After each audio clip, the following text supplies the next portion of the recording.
Alright, off to work, and that doesn't look good. Is that a...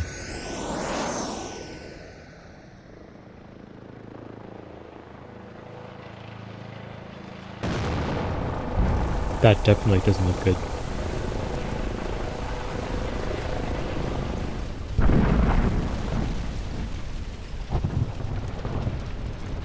Isn't that Moscow?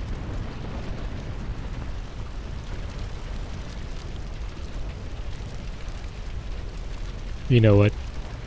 I'm gonna pretend that didn't happen. And I'm gonna go back to sleep. Today we're gonna be taking a look at this game called Polyaris. It's a first-person survival skiing game, which is kinda cool.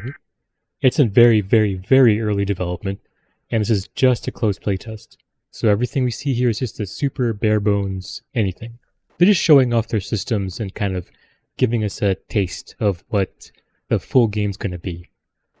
It's supposed to be a single-player survival game set in the Arctic North. It's basically somewhere between like Norway and Russia. And as you saw in the beginning, there was this explosion. And that was, I believe that's supposed to be Moscow getting, leveled by a nuclear explosion. I'm not exactly sure. I'm not really full up on the lore of the game. But the developers have like more dev notes on their channel. I'll link it in the description. Anyway, let's take a look at this. So since this is a skiing game, let's take a look at the skiing.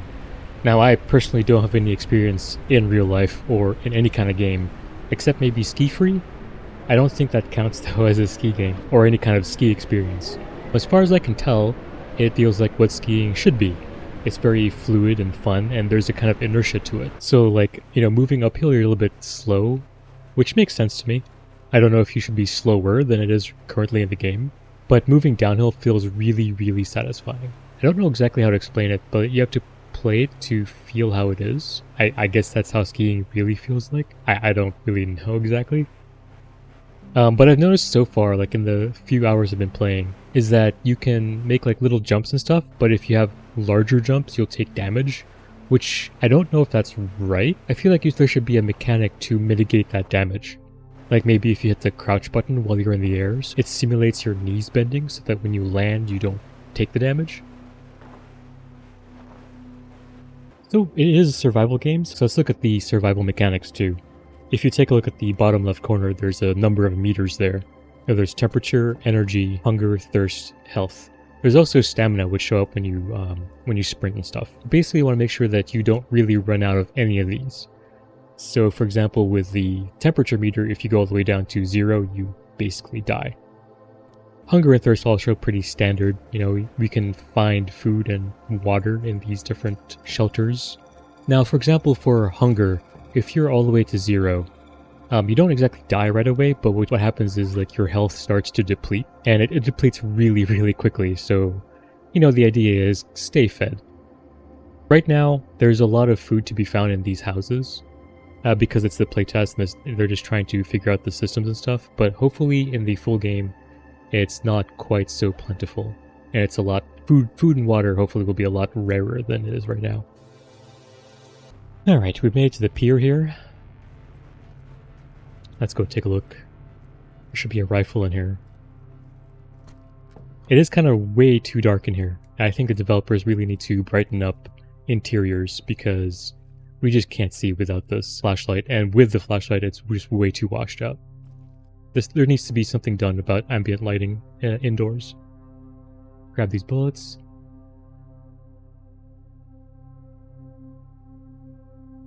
And read this letter, which we can't actually read because it's too fucking dark. And hat. Hat.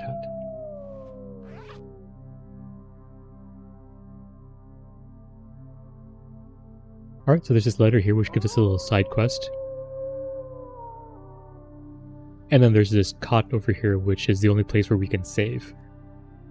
Alright, the game wants us to craft a storage box, so let's take a look at this crafting bench. But when we open it, we can see there's only 4 things to make. A bed, a storage box, an axe, and some ammo. Alright, we're gonna need some more wood. So let's go out here and let's chop a tree down. It takes about 5 chops to take this tree down, and it gives us a number of things. You know, this firewood, some sticks, and this rock, or a stone, sorry. And oddly enough, this bush gives us the same amount of stuff. Yeah, so sticks and firewood. You'd think that the bush would give us more sticks and the tree would give us more wood, but... And hopefully that'll change in the future. Ooh, look, more wood. Pick this up. Bloop. Alright, so let's make this. It's pretty simple. You know, there's just a timer. I wish there were animations, and that might be coming down the road. Now what's interesting here is, like, you see the placeable is tiny, but when we actually place it, the thing is huge. I would like to see the placeable as, you know, the correct size. Okay, let's go fishing now. Let's grab this fishing rod. Let's go down this pier here. As you can see, there's this boat here on the left. This is actually going to be a big part of the game later. We're going to be able to traverse a bunch of different islands. So right now, there's only this one island, the starter island, but there's going to be a lot more all around it. And since that's the case, let's go fishing. Right now, fishing super bare bones. As you can see, there's no animations. There's barely sound effects. Yeah, you click it to fling the hook out, and then you click it again to reel the fish in. Okay, it's taking a while to get us fish. There we go. And no fish. Alright, let's try again. Alright, so we got us a couple of fish. Let's go make a campfire so we can cook it. I guess that means we're going to need some more wood, so let's go chop another tree down. Oh, come back here. They really shouldn't roll down the hill like that. So we don't need a workbench to craft a campfire. We can do this here in the crafting tab. It's pretty much the same. Let's place it over here. I like to crouch, because it just makes sense to be crouching in front of a fire. Let's cook a fish.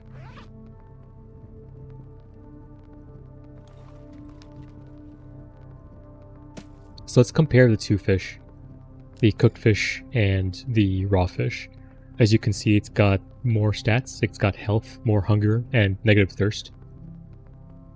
While the raw fish has no health and a little bit of hunger, and also takes away the same amount of thirst.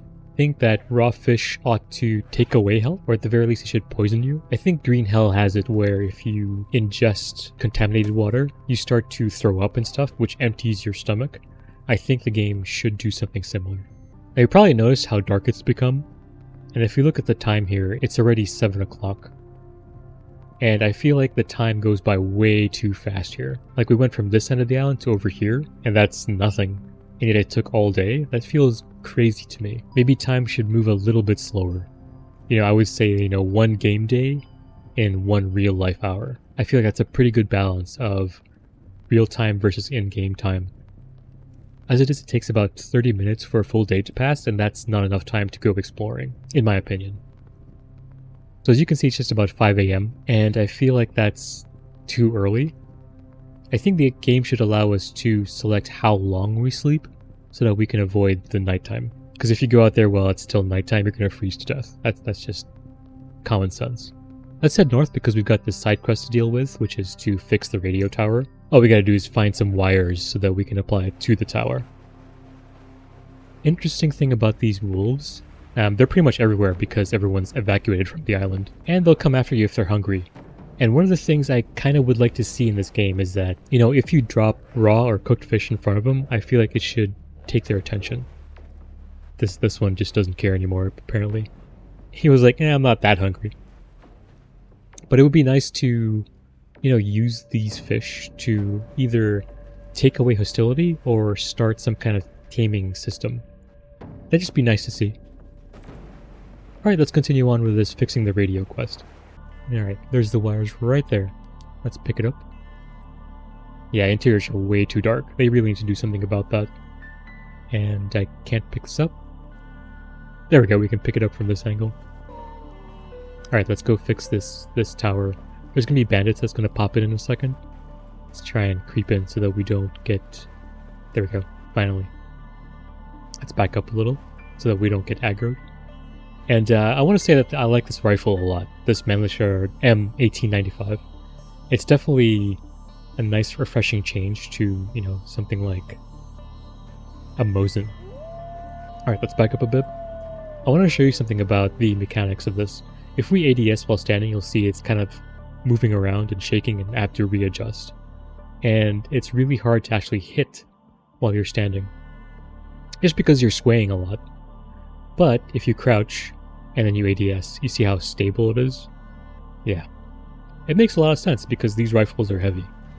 So we want stability. Let's try and get a good angle.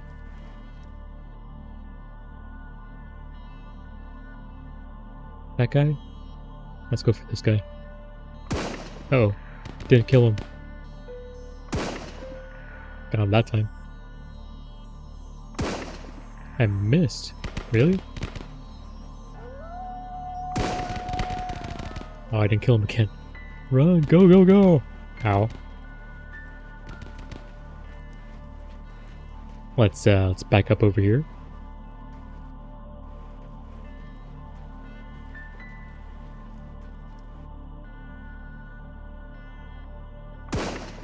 Missed again. Man, I'm terrible right now. What? I should have hit his head.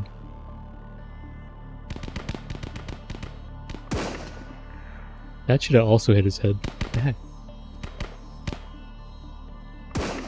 There we go. Finally got his head. Missed. Man, not really having a good day. There we go. Got him. Man, my aim was really bad. Bandages? How about a rifle? No? Nope, didn't drop anything. Fine, let's move on. Let's go fix this. There's no like animations or anything, we just walk up to it and then there we go, mission completed. And before we go mess with it, let's go find a place to hole up in before we freeze to death.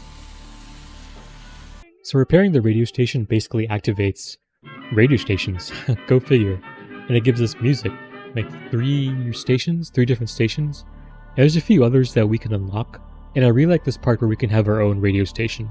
It kind of implies that later on we can have a base. I'm not exactly sure how that's going to work or what the mechanics of all that's going to be, but I'm excited to see where that's going to go. So my final thoughts on this is that this game's looking pretty good. It's looking very promising, and I like where it's headed. There's a mention of an anomaly in the beginning, so it might have some stalker roots in it. I'm not exactly sure. We'll have to see where that goes as development progresses. But again, this is in the extremely beginning stages. Nothing is fleshed out, and there's a lot of room for growth. But even though everything's still pretty early, I feel like it's in a pretty good state, and I'm really happy with what's in the game right now, even if it's just the basics. And if the developers are serious about their vision, it's going to be pretty fun, no doubt. That said though, it's only a couple of developers, I think 2 or 3 at the most, so it could actually take them a while to get this done. I highly recommend checking out this game. The link to the Steam store is down in the description. I've also linked their Discord if you want more news on development, or if you also want a chance to check out any future playtests. Anyway, I hope you found this informative. Thanks for watching, and I'll see you in the next one. Peace.